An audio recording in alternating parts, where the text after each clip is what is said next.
Halo, ayah, ayah, ayah, kan? Ini ayah kan? Ayah, ini ayah. Telepon yang masuk dari nomor putrinya yang telah meninggal 10 tahun lalu itu membawa suara seorang gadis kecil di seberang sana.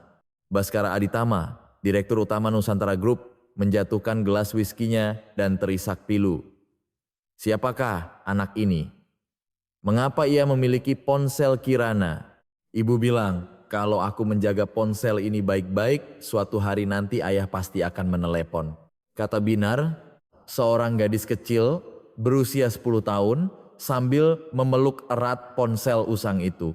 Ponsel itu adalah milik Kirana, putri Baskara yang meninggal 10 tahun lalu. Rahasia putri yang hilang, pengkhianatan sang adik, dan pertemuan ajaib pun dimulai. Takdir seorang konglomerat yang diubah oleh satu panggilan telepon akan menuju kemana? Sebelum narasi penuh kejutan ini dimulai, mohon dukungannya dengan menekan tombol subscribe dan like. Kami akan membalasnya dengan cerita yang lebih bermakna. Kisah hari ini dimulai di lantai tertinggi kantor pusat Nusantara Group, ruang kerja pribadi Baskara Aditama terhanyut dalam keheningan yang pekat. Cahaya rembulan samar-samar menyusup di antara rak-rak buku yang memenuhi dinding. Duduk di sofa kulit yang berat, Baskara perlahan memiringkan gelas whisky di tangannya. Hari ini peringatan kematianmu, Kirana, bisik Baskara dengan suara serak dan bergetar. Sudah 10 tahun, ya. Sambil bergumam sendiri, Baskara membuka laci mejanya. Dari kedalaman laci, muncullah sebuah ponsel yang 10 tahun lalu digenggam putrinya hingga saat terakhir di dalam mobil yang terbakar. Layar hitamnya memiliki beberapa goresan lama, dan sudut casingnya sedikit meleleh karena api. Aku masih belum bisa membuang ini, Kirana. Ayah sangat terlambat kan? Dengan tangan gemetar, Baskara menekan tombol daya. Layar menyala, menampilkan foto Kirana dengan senyum cerahnya sebagai wallpaper. Ia menatap wajah putrinya sejenak sebelum menyentuh aplikasi telepon. Setidaknya sekali saja. Anggap saja aku mendengar suaramu sekali lagi. Meskipun ia tahu nomor itu pasti sudah tidak aktif, Baskara menggumam sambil menekan nomor Kirana. Nada sambung mulai berbunyi. 1 kali, 2 kali, 3 kali. Baskara mengira akan segera terdengar pesan suara otomatis. Tidak mungkin ada yang mengangkat. Harapan apa yang aku punya sekarang? Namun, setelah nada sambung kelima, seseorang mengangkat telepon itu. Hello. Suara jernih seorang gadis kecil terdengar dari seberang. Mata Baskara terbelalak, suara itu begitu mirip dengan suara Kirana saat berusia 10 tahun. Apa ini? Ayah, ini ayah kan? Tanya gadis itu lagi. Jantung Baskara mulai berdebar kencang. Gelas whisky terlepas dari tangannya dan jatuh ke lantai. Bersamaan dengan suara pecahan kaca, cairan coklat meresap ke dalam karpet. Ayah? Tidak mungkin. Ini ayah kan? Suara anak itu terdengar penuh harap. Nah, siapa namamu? Baskara tidak bisa mengucapkan sepatah kata pun, tenggorokannya tercekat. Air mata mulai mengalir di pipinya. Aku kira ayah tidak akan datang. Bisik anak itu dengan suara lirih. Maafkan ayah. Ayah sangat terlambat. Tiba-tiba terdengar seperti suara langkah kaki mendekat. Ada orang datang. Nanti aku telepon lagi ya. Tunggu. Jangan ditutup. Ayah di sini. Tut, tut. Tut. Panggilan terputus. Halo, nak, bicara lagi. Baskara memegang ponsel di telinganya untuk beberapa saat. Seluruh tubuhnya mulai gemetar. Apa ini mimpi atau aku sudah gila? Apa yang sebenarnya terjadi? Baskara meletakkan ponsel itu dan bangkit dari sofa, berjalan mondar-mandir di ruang kerjanya. Pikirannya kalut. Itu suara Kirana. Jelas sekali itu suara putriku. Siapa anak itu? Kenapa dia memanggilku ayah? Pukul 5 pagi, Baskara menelepon kantor sekretarisnya. Pak Ridwan, segera datang ke kantor sekarang juga. Pak Baskara, ini masih subuh, jawab Ridwan Santoso, kepala sekretarisnya, dengan suara masih mengantuk. Tidak ada waktu untuk mengantuk, datang dalam 1 jam. Ada nomor telepon yang harus dilacak. Sekarang Pak, boleh saya tahu ada masalah apa? Tidak ada waktu untuk menjelaskan. Ini sangat penting. Kalau tidak sekarang, kita akan terlambat, kata Baskara tegas. 30 menit kemudian, Ridwan Santoso sudah berada di kantor sekretariat Nusantara Group. Ia segera menyalakan komputer dan mencari nomor yang diberikan Baskara. Pak, ini aneh. Apa yang aneh? Nomor ini mana? Seharusnya sudah tidak aktif sejak 10 tahun yang lalu. Tapi biaya bulanannya terus dibayar sampai sekarang. Selama 10 tahun tidak pernah sekalipun terputus. Apa katamu? Cek rekeningnya. Seseorang sengaja mempertahankan nomor ini, Pak. Jelas Ridwan sambil menunjuk layar. Dan semalam pukul 23.47 ada catatan panggilan keluar dari Puncak Bogor, Jawa Barat. Dari mana? Dekat sebuah panti asuhan, Pak. Wajah Baskara mengeras. Panti asuhan? Iya. Panti asuhan Tunas Harapan, kata Ridwan setelah memeriksa informasi tambahan. Baskara terdiam sejenak, berpikir. Ia teringat bahwa 10 tahun lalu di lokasi kecelakaan, tas Kirana dan perlengkapan bayi yang ada di dalamnya ikut menghilang. Saat itu, polisi menyimpulkan semuanya hangus terbakar. Waktu itu juga sudah terasa ganjil. Semua perlengkapan bayi hilang begitu saja. Pak, siapkan mobil. Kita berangkat sekarang juga, kata Baskara sambil berdiri. Pak, ini terlalu terburu-buru. Sebaiknya kita kirim orang untuk memeriksa dulu. Tidak bisa, ini harus aku lihat sendiri. Aku baru akan tenang jika sudah memastikannya dengan mata kepalaku sendiri. Tolak Baskara sambil bergegas menuju ruang kerjanya. 2 jam kemudian, sedan hitam Baskara melaju di jalanan pegunungan Jawa Barat.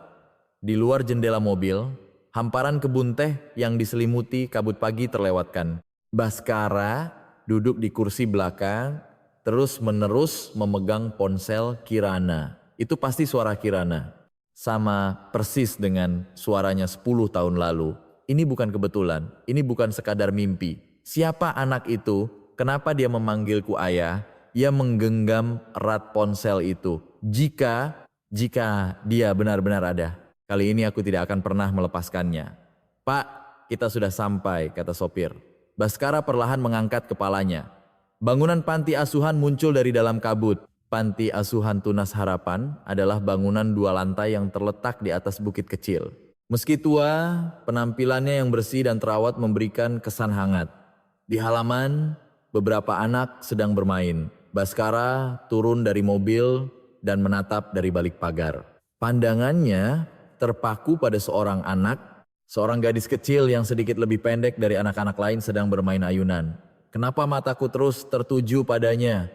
Di leher anak itu tergantung sebuah liontin usang. Mata Baskara membelalak. Liontin itu adalah peninggalan yang sangat berharga bagi Kirana sejak kecil.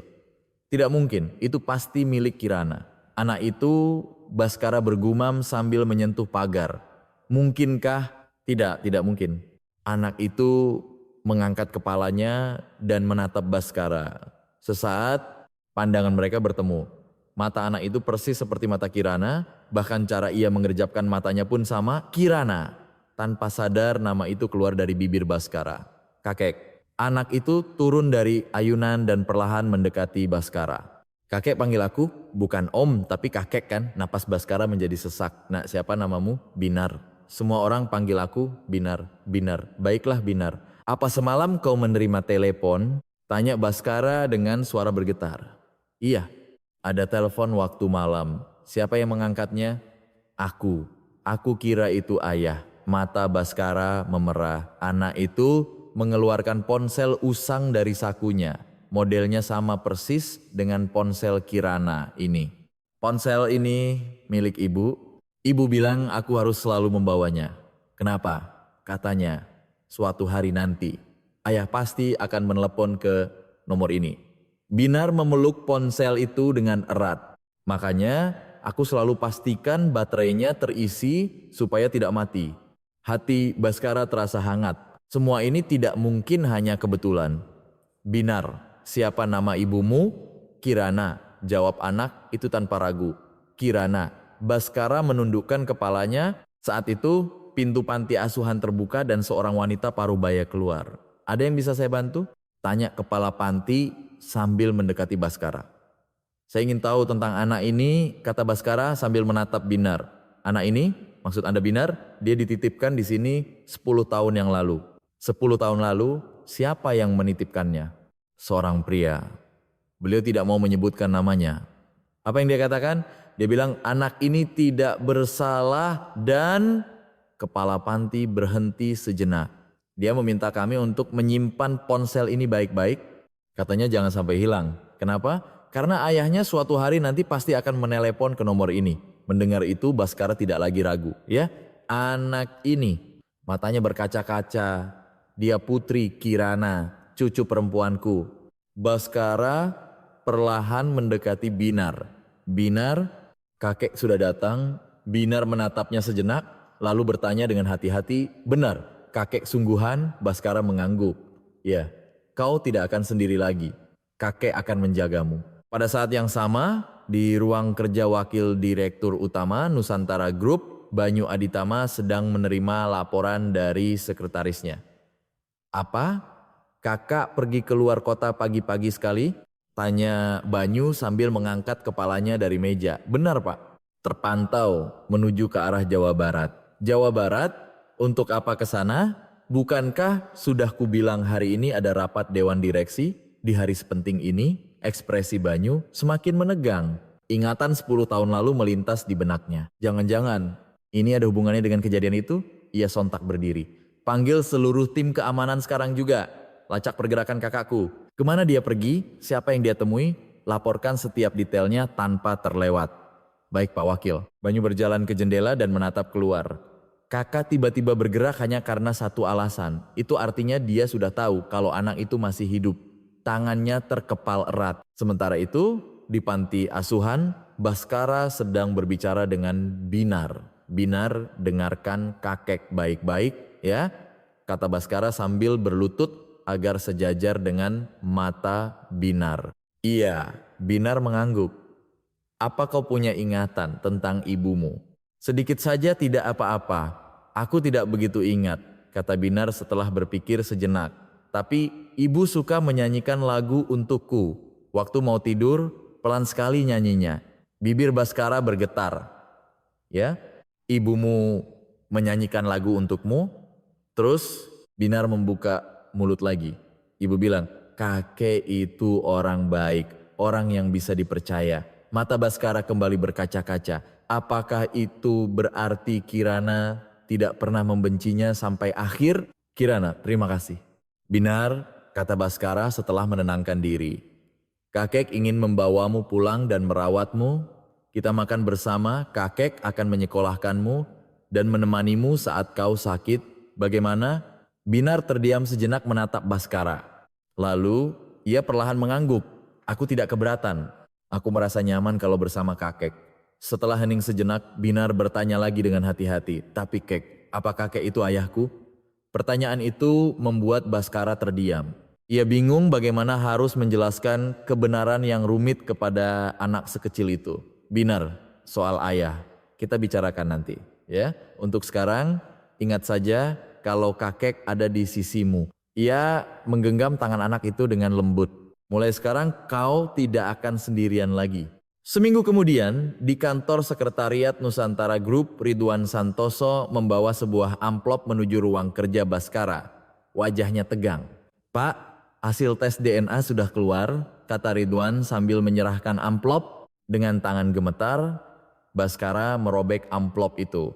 Di bagian atas lembar hasil, tertulis dengan huruf tebal, kecocokan cucu kandung 99,99%. Sudah kuduga, kata Baskara sambil meletakkan hasil tes itu dan menghela napas panjang. Tapi Pak, ada temuan lain, lanjut Ridwan hati-hati. Rekening yang membayar tagihan ponsel Binar adalah atas nama Ujang Sutisna. Ujang Sutisna? Kenapa nama itu terdengar tidak asing? Baskara mengerutkan kening. Dia adalah sopir pribadi Nona Kirana dulu. Orang yang menghilang tiba-tiba setelah kecelakaan. Mendengar itu, mata Baskara menajam. Cari orang itu. Sekarang juga. Pada saat yang sama, di ruang kerja Wakil Direktur Utama Banyu Aditama sedang menelepon. Kakak melakukan tes DNA, tanya Banyu sambil menggenggam erat gagang telepon. Benar Pak. Menurut informan internal di kantor sekretariat, beliau mengambil sampel darah seorang anak.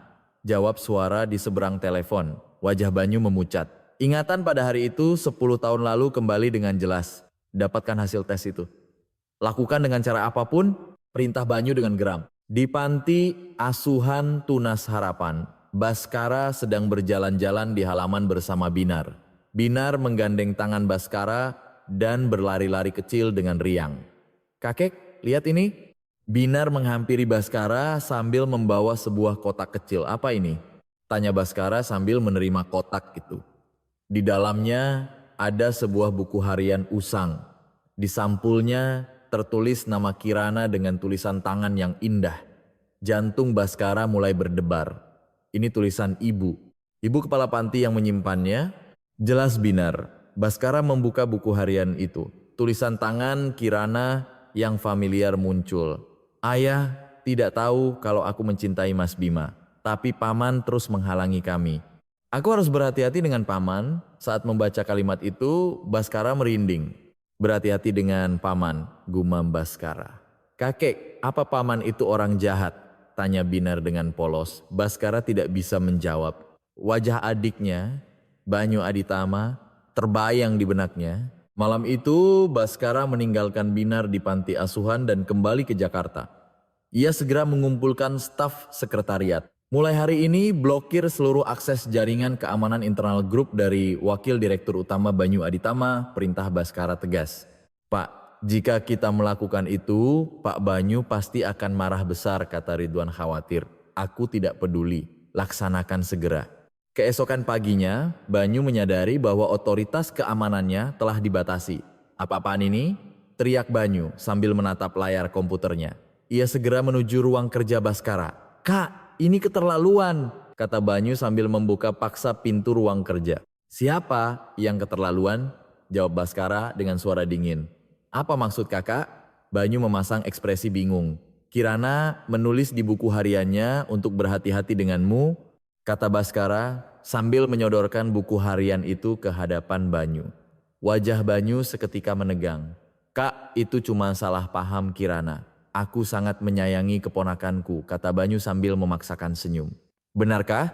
Lalu di mana kau pada malam kejadian 10 tahun lalu?" Baskara menatap Banyu dengan tatapan tajam. Banyu terdiam sejenak. "Aku ada di kantor, bisa kau buktikan?" "Tentu saja," seru Banyu. Saat itu Ridwan masuk ke ruangan. "Pak, kami berhasil memulihkan rekaman CCTV dari hari kecelakaan 10 tahun lalu." Ridwan menyerahkan sebuah tablet kepada Baskara. Di layar terlihat sebuah sedan hitam mengikuti mobil Kirana. Plat nomornya samar, tapi masih bisa diidentifikasi. "Plat nomor ini terdaftar atas nama Bapak Banyu Aditama," kata Ridwan hati-hati. Wajah Banyu menjadi pucat pasi. Itu rekayasa," teriak Banyu panik. "Rekayasa? Lalu kenapa mobilmu ada di dekat lokasi kecelakaan malam itu?" Baskara bangkit dan menatap tajam Banyu. Aku benar-benar tidak tahu." Banyu melangkah mundur. "Pergi dari hadapanku sekarang juga. Dan jangan pernah dekati cucuku lagi," teriak Baskara sambil memukulkan tongkatnya ke lantai. Setelah Banyu pergi, Baskara terduduk lemas di kursinya. "Bapak tidak apa-apa?" tanya Ridwan cemas. "Bawa Binar ke Jakarta segera. Aku tidak bisa membiarkannya sendirian lebih lama lagi," kata Baskara tegas. Malam itu Banyu sedang rapat dengan beberapa pria di kantor rahasianya. "Kakak mau membawa anak itu ke Jakarta?" tanya Banyu dengan ekspresi muram. "Benar Pak, kami dapat informasi mereka akan pindah malam ini," jawab seorang pria. "Selama anak itu masih hidup, masa depanku terancam. Hentikan mereka dengan cara apapun," kata Banyu sambil mengepalkan tangan. "Kami akan mengirim preman ke panti asuhan." "Jangan, itu terlalu kentara. Gunakan cara lain." Banyu menggeleng. "Lalu bagaimana?" "Pak, tekan mereka dengan dalih pembongkaran panti asuhan. Buat seolah-olah anak itu dalam bahaya secara alami." Pada saat yang sama di panti asuhan, Binar sedang berkemas. "Binar, apa kau senang akan tinggal di rumah kakek?" tanya kepala panti sambil duduk di sampingnya. "Iya, tapi aku sedih harus berpisah dengan teman-teman," kata Binar dengan wajah murung. "Tidak apa-apa. Kakekmu orang baik, kau pasti akan baik-baik saja." Kepala panti mengelus kepala Binar. Pukul 2 pagi, beberapa van hitam berhenti di depan panti asuhan. Pria-pria yang turun dari mobil mulai menggedor pintu dengan kasar. "Buka! Kami datang untuk menyerahkan surat perintah pembongkaran," teriak seorang pria. Kepala panti bergegas membuka pintu. "Ada apa malam-malam begini?" Panti asuhan ini akan dibongkar mulai besok. Evakuasi semua anak sekarang juga. Pria itu menyodorkan selembar surat. Tidak mungkin, izin kami masih berlaku, kata kepala panti panik. Aturannya sudah berubah. Jika menolak, kami akan melakukan eksekusi paksa. Pria-pria itu mencoba masuk. Saat itu Binar turun dari tangga. Apa itu? Anak itu seorang pria menunjuk Binar. Dia bukan siapa-siapa, pergi dari sini, kata kepala panti sambil menyembunyikan Binar di belakangnya. Tidak, sepertinya kami harus membawa anak itu. Pria itu mengulurkan tangannya ke arah Binar. Tiba-tiba, lampu sorot mobil menerangi halaman panti. Mobil yang ditumpangi Baskara tiba dengan cepat. Beraninya kalian menyentuh cucuku, teriak Baskara sambil turun dari mobil dengan tongkat di tangan. Para preman itu terkejut. Pepak Direktur Utama Nusantara Group, kata seorang pria gugup. Pergi sekarang juga. Dan jangan pernah muncul di sini lagi. Baskara mengancam sambil memukulkan tongkatnya ke lantai. Para preman itu saling pandang, lalu bergegas masuk ke mobil dan pergi. Binar, kau tidak apa-apa. Baskara mendekati Binar. Kakek, Binar berlari ke pelukan Baskara. Sekarang kakek akan menjagamu. Jangan takut lagi, kata Baskara sambil memeluk Binar erat. Kalau di rumah kakek, apa aku akan benar-benar aman? Tanya Binar cemas. Tentu saja. Siapa yang berani mengganggumu selagi ada kakek? Jawab Baskara dengan percaya diri. Namun di dalam hatinya ada sedikit kecemasan. Ia tahu Banyu tidak akan menyerah semudah ini. Sambil masukkan barang-barang Binar ke mobil, Baskara mengawasi sekelilingnya. Ia merasa seolah ada yang mengawasi mereka dari kegelapan. Ayo Binar, kita pergi ke tempat yang benar-benar aman sekarang, kata Baskara sambil menggandeng tangan Binar dan masuk ke mobil. Saat mobil meninggalkan panti, Baskara memeriksa kaca spion. Jauh di belakang, sebuah mobil hitam sepertinya mengikuti mereka, tapi ia tidak yakin. Keesokan siangnya, Baskara menunggu hasil pemeriksaan kesehatan Binar di ruang VVIP sebuah rumah sakit besar di Jakarta. Binar sedang berbaring di tempat tidur sambil membaca buku cerita. Sementara Baskara menatap keluar dari jendela. Kakek, kapan pemeriksaannya selesai? Tanya Binar sambil mengangkat kepala. Sebentar lagi selesai. Sabar sedikit ya. Baskara mendekat dan mengelus kepala Binar. Tiba-tiba pintu kamar terbuka dan seorang pria tua yang tidak dikenal masuk. Pria berusia sekitar 70. Ani itu memiliki wajah tirus dengan kerutan yang dalam. Anda Pak Baskara Aditama kan? Tanya pria itu dengan suara bergetar. Anda siapa? Tanya Baskara waspada. Saya Hartono. Dulu saya dokter pribadi Nona Kirana. Dokter Hartono menunduk dalam-dalam untuk memperkenalkan diri. Wajah Baskara seketika menegang. Dokter Hartono, Anda menghilang setelah kecelakaan itu kan? Maafkan saya. Sungguh, maafkan saya. Dokter itu berlutut dan menundukkan kepalanya. Binar tiba-tiba bangkit dan menatap dokter itu. Kakek, kenapa paman itu menangis? Tanya Binar dengan polos. Binar, tunggu di lorong sebentar ya, kata Baskara sambil memegang tangan Binar. Setelah seorang perawat membawa Binar keluar, hanya tersisa Baskara dan Dokter Hartono di dalam ruangan. Apa yang ingin Anda katakan? Tanya Baskara dengan suara dingin. Pak Baskara, Nona Kirana tidak meninggal langsung setelah kecelakaan. Aku dokter itu dengan suara gemetar. Seluruh tubuh Baskara membeku. Apa maksud Anda? Nona Kirana masih sadar saat tiba di rumah sakit. Lukanya memang parah, tapi tidak mengancam nyawa. Dokter Hartono terus berbicara sambil menangis. Tapi Pak Banyu Aditama datang menemui saya. Dia memberikan sejumlah besar uang dan mengancam saya. Kepalan tangan Baskara mulai bergetar. Apa yang dia lakukan pada Kirana? Dia menyuntikkan obat mematikan.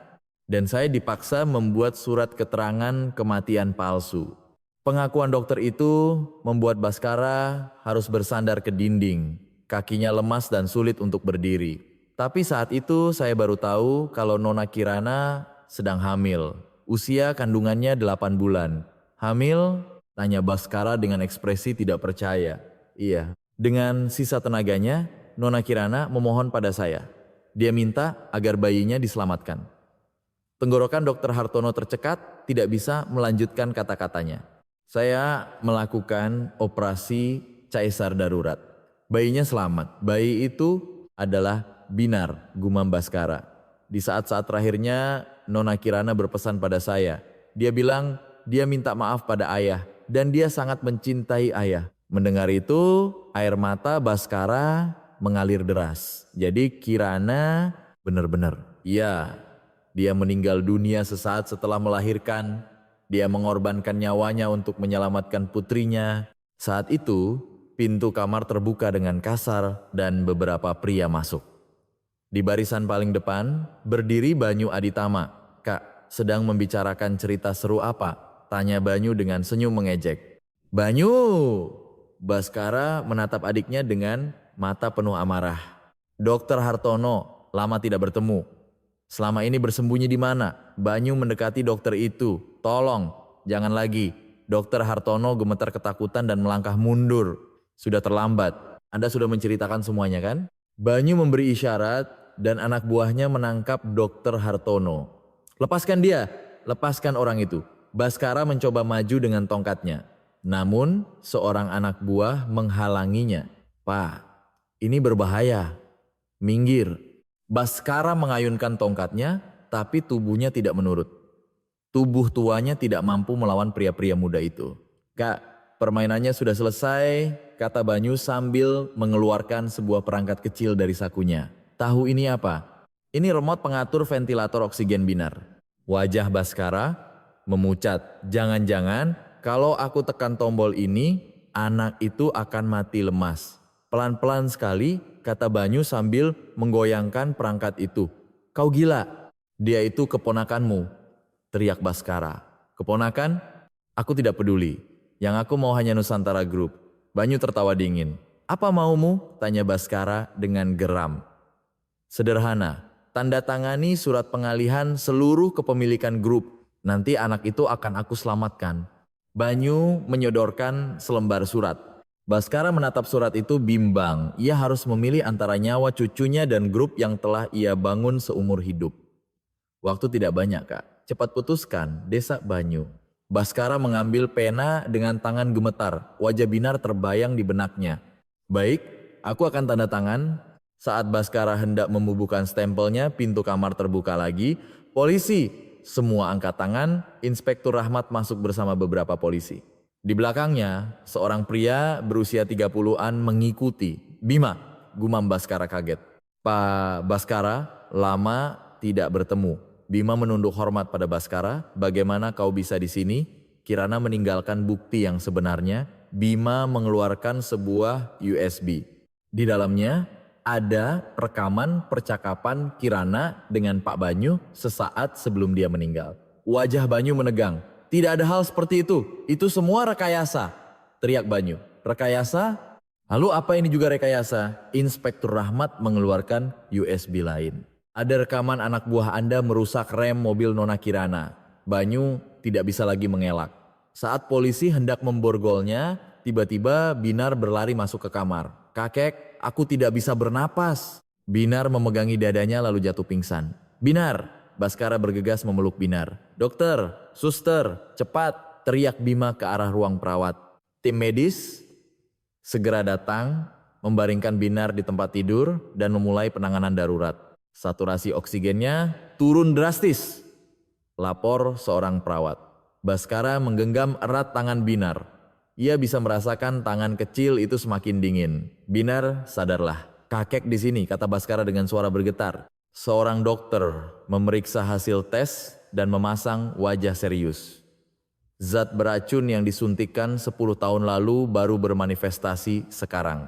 Sepertinya ini jenis racun selang waktu. Tidak adakah penawarnya? Tanya Bima panik. Ada, tapi kudengar baru-baru ini dicuri dari Laboratorium Farmasi Nasional. Kata-kata dokter itu membuat wajah Baskara dipenuhi keputusasaan. Saat itu Banyu yang sudah diborgol tertawa terbahak-bahak. Hahaha. Sekarang kau paham kan? Anak itu memang ditakdirkan untuk mati. Baskara menatap Banyu dengan mata penuh amarah. Kau iblis, Kak. Pada akhirnya aku yang menang, kata Banyu dengan kejam. kondisi Binar terus memburuk. Baskara harus menemukan cara untuk menyelamatkan cucunya. Malam itu, pukul 10, Banyu berhasil melarikan diri dari mobil tahanan. Dengan bantuan sipir yang telah ia suap, ia melepaskan borgolnya dan melompat keluar dari mobil. Sekarang saatnya menggunakan kartu terakhir, gumam Banyu dalam kegelapan sambil mengeluarkan ponsel. Di rumah sakit, kondisi Binar memburuk dari waktu ke waktu. Tim medis telah mengerahkan segala upaya, tapi tanpa pengobatan mendasar, semua sia-sia. Transfusi darah segera dibutuhkan, tapi golongan darah anak ini AB resus negatif. Sangat langka, jelas dokter pada Baskara. Saya akan mendonor, kata Bima sambil menyingsingkan lengan bajunya. Apakah golongan darah Anda cocok? Ya, saya juga punya golongan darah yang sama seperti Kirana. Bima mengulurkan lengannya pada perawat. Mas Bima, Baskara menatap Bima dengan penuh rasa terima kasih. Saat persiapan transfusi sedang berlangsung, tiba-tiba seluruh listrik di rumah sakit padam. Hanya lampu darurat yang menerangi lorong dengan remang-remang. Ada apa ini? Tanya Baskara sambil melihat ke luar jendela.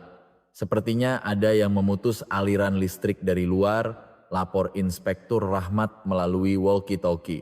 Ini pasti ulah Banyu, geram Baskara. Butuh beberapa menit hingga generator darurat menyala. Memanfaatkan celah waktu itu, jendela kamar tiba-tiba pecah. Seorang pria bertopeng hitam turun menggunakan tali. Binar! Baskara berlari ke arah tempat tidur. Tapi pria itu lebih cepat. Pria itu menggendong Binar dan bergerak ke arah jendela. Lepaskan dia. Bima dengan jarum infus masih menancap di lengannya, menerjang pria itu. Saat keduanya berkelahi, Baskara mengeluarkan semprotan merica yang tersembunyi di dalam tongkatnya. Rasakan ini. Baskara menyemprotkan cairan itu ke wajah penyusup. Pria itu memejamkan mata dan terhuyung-huyung. Di saat itulah Bima berhasil menyelamatkan Binar. Mas Bima, bawa Binar keluar ke lorong, teriak Baskara. Inspektur Rahmat dan polisi lainnya berlari masuk ke kamar. Tersangka diamankan. Polisi berhasil melumpuhkan penyusup itu. Namun ini baru permulaan. Kekacauan yang lebih besar terjadi di lobi rumah sakit. Beberapa anak buah Banyu telah menyusup dan mengancam para staf. Serahkan Baskara Aditama dan kami akan pergi dengan tenang, teriak pemimpin mereka. Baskara menyerahkan Binar pada Bima dan berjalan menuju lobi. Kakek, jangan pergi. Binar menahan Baskara dengan suara lemah. Tidak apa-apa, kakek akan segera kembali. Baskara mencium kening Binar dan bangkit. Di lobi anak buah Banyu sudah menunggunya. Bos, kami ingin bertemu dengan Anda, kata seorang anak buah dengan suara dingin. Di mana dia? Tanya Baskara tegas. Ikut saja. Jika Anda melawan, semua orang di rumah sakit ini akan dalam bahaya. Baskara tidak punya pilihan. Demi keselamatan banyak orang, ia mengikuti mereka. Pak, Inspektur Rahmat mencoba mengejar, tapi anak buah lainnya menghalangi. Baskara dimasukkan ke dalam sebuah van hitam dan dibawa ke pinggir kota. Cahaya kota semakin menjauh di luar jendela. 1 jam kemudian, van tiba di sebuah kompleks pabrik yang terbengkalai. Sebuah pabrik tua yang menyeramkan telah menunggu Baskara. Di dalam pabrik, Banyu duduk di sebuah kursi. Ia sudah berganti pakaian dari seragam tahanan menjadi setelan jas yang rapi, ekspresinya terlihat santai.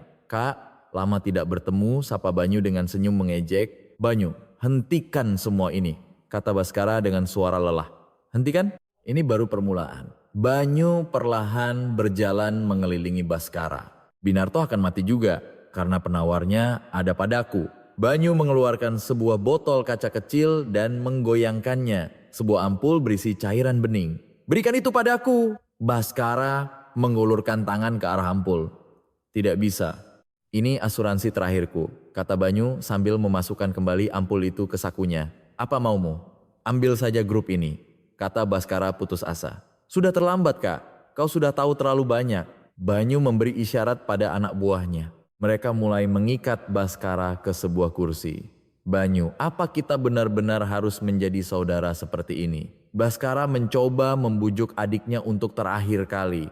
Saudara, sejak kapan kita bersaudara? Kakak selalu menganggapku sebagai bayanganmu, kan? Suara Banyu penuh dengan dendam lama. Tiba-tiba terdengar suara keras dari atap pabrik. Pasukan khusus turun menggunakan tali. Polisi, semua tiarap, teriak Inspektur Rahmat dari barisan depan. Bagaimana kalian bisa tahu tempat ini? Tanya Banyu panik. Salah satu anak buahmu membuat pengakuan, kata Inspektur Rahmat sambil menodongkan pistol ke arah Banyu. Baku tembak pun terjadi. Baskara yang masih terikat di kursi mencoba melindungi diri. Kak, Banyu terluka di pergelangan kakinya saat mencoba melarikan diri.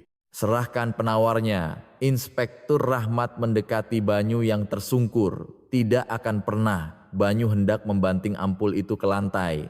Saat itu, Baskara menerjang Banyu dengan kursinya, menghalanginya. Jangan. Tubuh Baskara bertabrakan dengan Banyu dan ampul itu terlempar ke udara. Inspektur Rahmat dengan sigap menangkap ampul itu.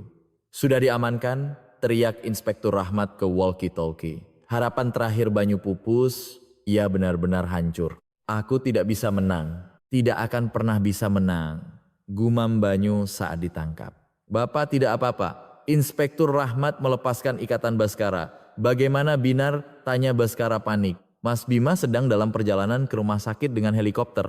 Membawa penawarnya. Wajah Baskara dipenuhi kelegaan. Kita harus cepat ke rumah sakit. Baskara mencoba berdiri tapi kakinya tidak kuat. Terlalu banyak syok dan stres membuat tubuhnya mencapai batas. Pak, ambulans sudah menunggu. Inspektur Rahmat memapa Baskara. Terima kasih Pak Inspektur. Terima kasih banyak ucap Baskara tulus. Di dalam ambulans Baskara hanya bisa berdoa untuk keselamatan Binar. Ia tidak bisa kehilangan cucu berharganya yang baru ia temukan setelah 10 tahun. Setibanya di rumah sakit, Baskara langsung menuju ruang ICU. Bima sedang menunggu dengan cemas di lorong. Bagaimana Binar? Tanya Baskara terengah-engah. Penawarnya sudah diberikan. Sekarang kita tinggal memantau perkembangannya, jawab Bima. Seorang dokter keluar dari ICU. Syukurlah penawarnya bekerja dengan baik. Butuh beberapa hari untuk pulih sepenuhnya, tapi nyawanya sudah tidak terancam. Mendengar itu, Baskara dan Bima serentak menghela napas lega. Syukurlah, gumam Baskara sambil bersandar ke dinding. Pak, sekarang semuanya benar-benar sudah berakhir. Bima menepuk bahu Baskara. Terima kasih Mas Bima. Tanpamu. Baskara menggenggam tangan Bima. Kirana menitipkannya padaku, meminta agar aku menjaga Binar. Aku hanya melakukan apa yang seharusnya, jawab Bima tenang. Baskara akhirnya merasakan kelegaan bahwa semuanya telah berakhir. Mimpi buruk selama 10 tahun akhirnya selesai. Dari balik jendela kaca ICU, terlihat Binar tertidur dengan damai.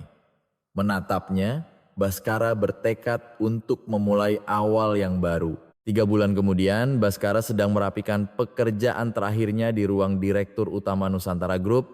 Di atas mejanya tergeletak surat pengunduran diri dan rencana donasi seluruh asetnya untuk sosial. Pak, apakah Anda yakin dengan keputusan ini? Tanya Ridwan dengan ekspresi cemas.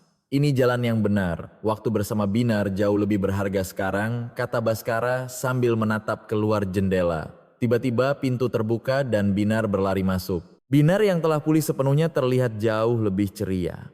Kakek, hari ini kita jadi lihat rumah baru, kan?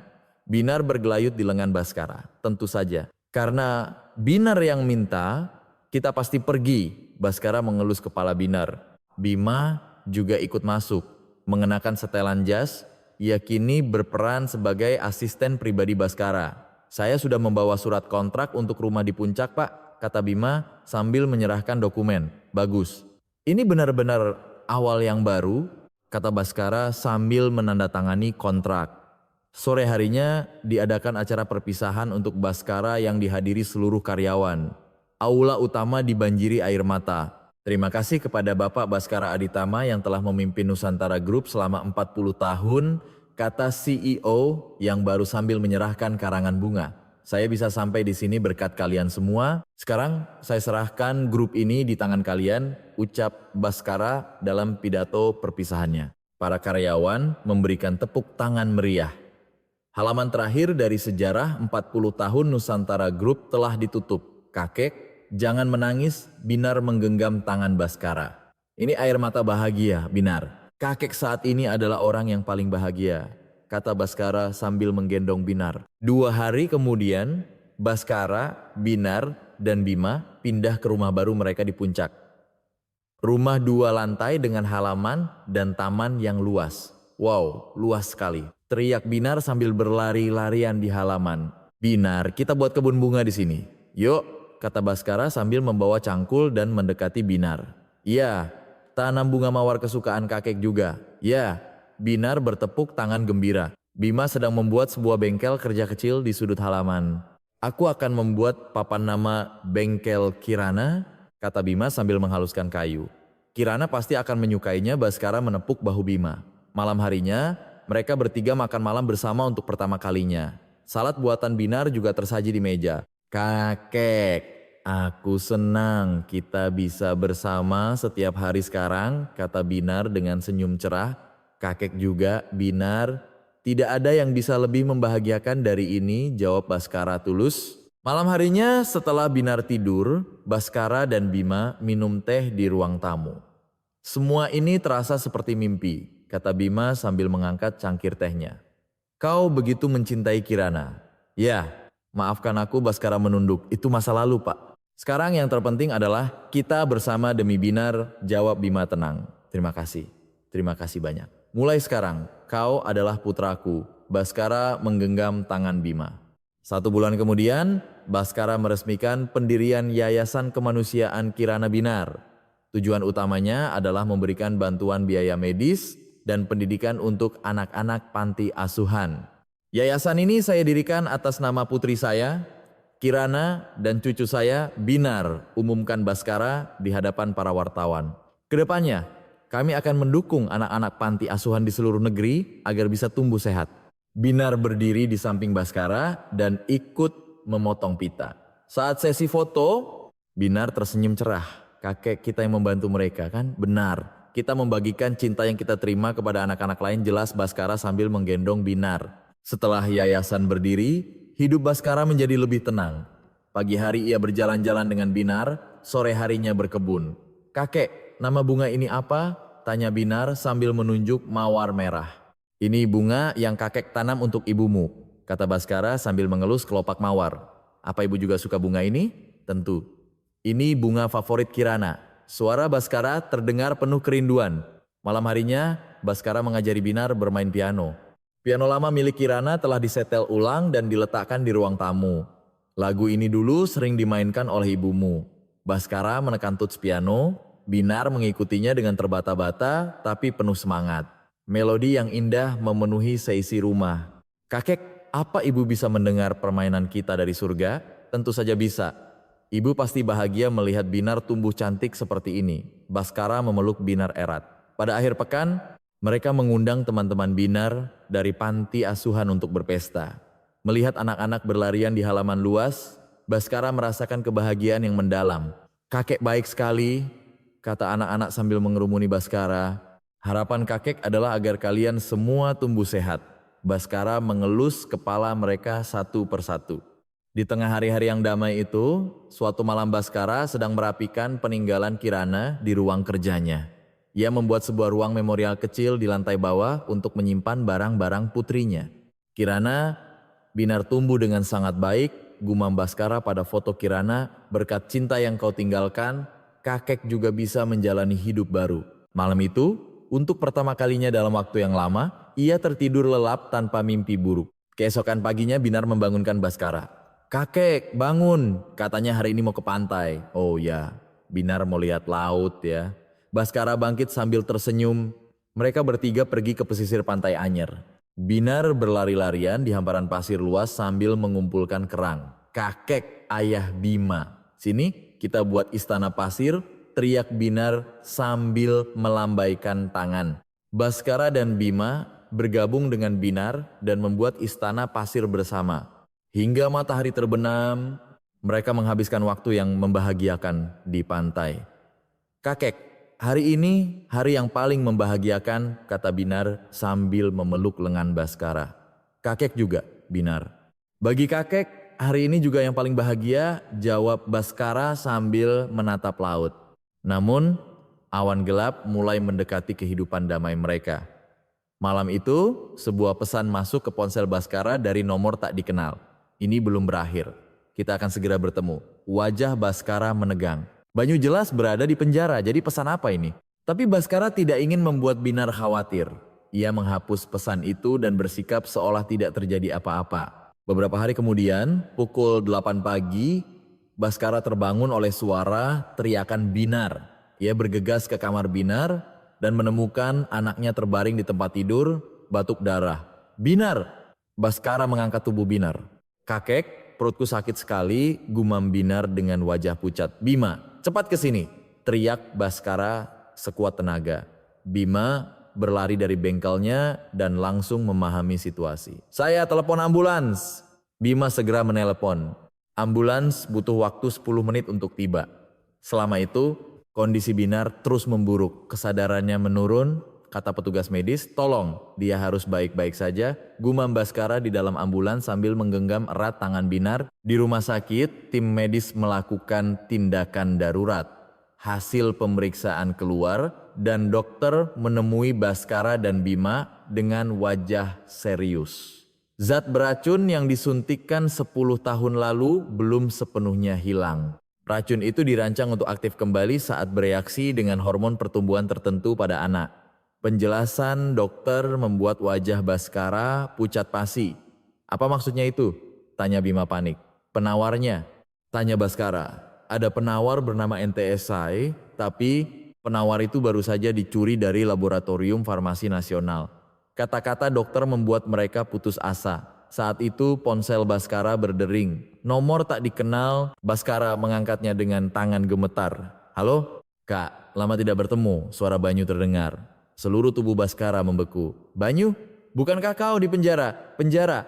Kenapa aku harus di sana? Banyu tertawa mengejek. Kau kabur? Kabur itu kata yang kasar. Anggap saja aku sedang cuti. Suara Banyu terdengar licik. Aku dengar cucumu sedang menderita.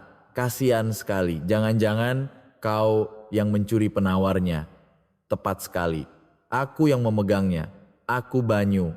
Amarah Baskara memuncak. Iblis kau.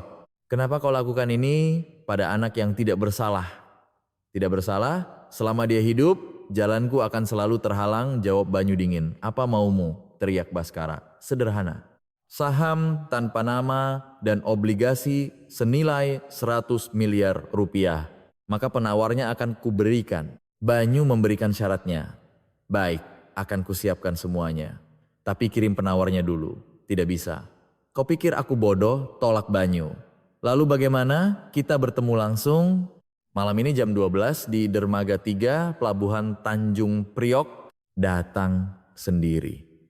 Kalau kau lapor polisi, penawarnya akan langsung kuhancurkan. Telepon ditutup, Baskara terduduk lemas. Ia menjelaskan situasinya pada Bima. Kita harus lapor polisi, usul Bima. Tidak bisa. Dia akan menghancurkan penawarnya. Baskara menggeleng. Aku akan pergi sendiri, terlalu berbahaya Pak. Biar saya ikut, jangan. Kalau terjadi apa-apa harus ada yang menjaga Binar. Baskara memegang bahu Bima. Jaga Binar sampai aku kembali. Kalau aku tidak kembali, besarkan dia dengan baik. Ini janjiku pada Kirana. Pukul 11.30 malam, Baskara berangkat sendirian ke Tanjung Priok. Di dalam tasnya ada obligasi yang diminta. Binar, kakek pasti akan kembali. Dermaga 3 adalah tempat yang sepi dan menyeramkan, dipenuhi tumpukan kontainer. Saat Baskara tiba di lokasi yang ditentukan, Banyu muncul dari kegelapan bersama beberapa anak buahnya. Kak, kau benar-benar datang? Banyu menyeringai. Berikan penawarnya, kata Baskara. Cek dulu uangnya.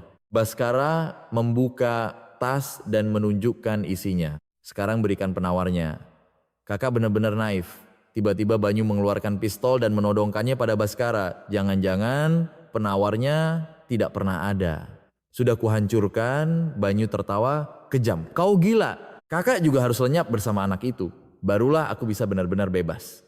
Banyu meletakkan jarinya di pelatuk. Saat itulah terdengar suara siren dari kejauhan. Mobil polisi menuju dermaga. Siapa yang panggil polisi? Banyu panik.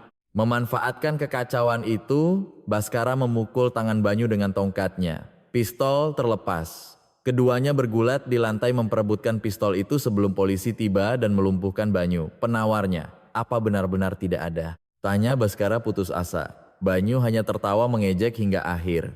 Keesokan paginya, di lobi rumah sakit, Baskara yang putus asa tiba-tiba didatangi oleh Inspektur Rahmat. Di belakangnya ada seorang wanita parubaya.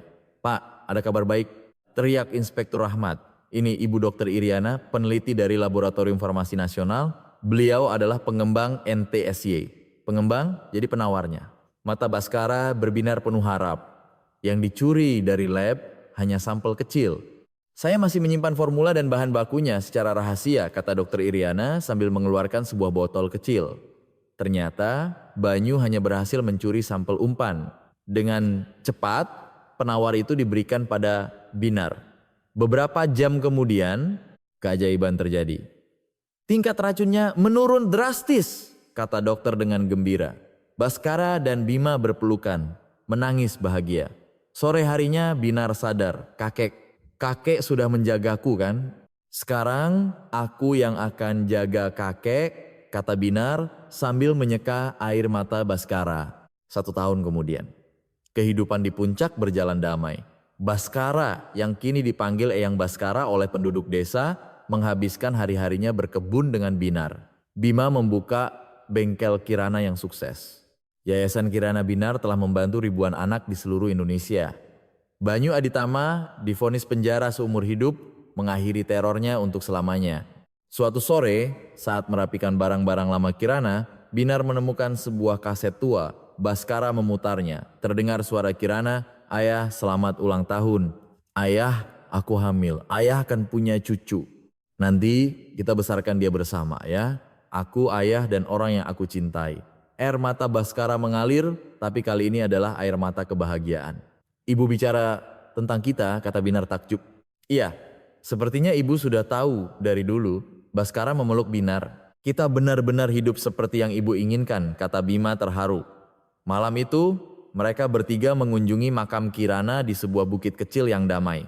"Ibu, kami sangat bahagia sekarang," bisik Binar sambil menyentuh nisan. "Kirana, kami sudah menjadi keluarga seperti yang kau harapkan. Terima kasih, beristirahatlah dengan tenang," kata Baskara.